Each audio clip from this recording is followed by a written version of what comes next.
Rick Perry was recently asked about the significantly increased income inequality in Texas, where he is the outgoing Republican governor. And he basically said it's not really something that the state should be worried about. Perry told the Washington Post, quote, "We don't grapple with that here. Biblically, the poor are always going to be with us in some form or fashion," he added, apparently referencing Mark 14:7.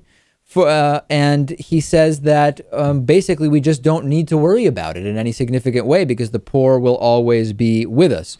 The only problem with that is, yes, the Bible, if that's what you believe in, says that there will always be poor people, but I think that Jesus wants you to take care of them, not say that because they'll always be there, Lewis, it's just not something we should be worried about.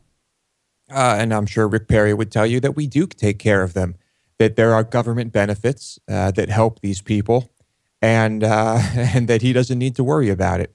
He did the same kind of biblical shoulder shrugging back in 2011 when he was running for president very, very briefly. You'll remember he did try to bet Mitt Romney $10,000. Or no, I'm sorry.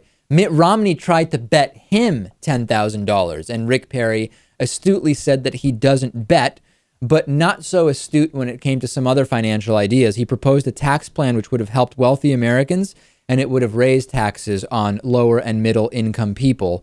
Very, very clearly doesn't care about this, and asked more directly by the New York Times about the impact of income inequality.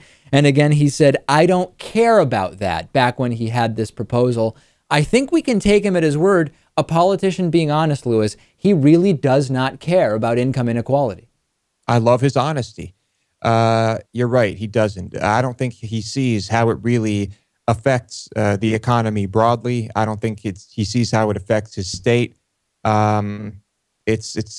kind of is like Mitt Romney on this. Mitt Romney said, "I don't care about poor people. There's a safety net there." I think it's kind of the same mentality. Texas was among 15 states that saw a significant rise in income inequality, meaning that those on the higher end of the income spectrum saw an increase in earnings, and those on the lower end either had a very small increase or no increase at all. And Texas just went, Lewis, as you know, being in Texas, and elected his more extreme counterpart. So I would expect more of the same from Greg Abbott. Oh yeah, I have no doubt in my mind. This is the guy who his first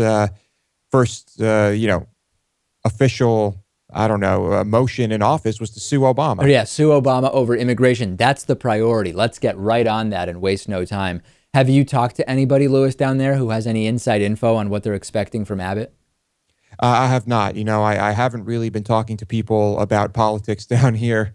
Even though Austin is pretty liberal, it's like it's something that I don't really want to get into when I'm walking around downtown.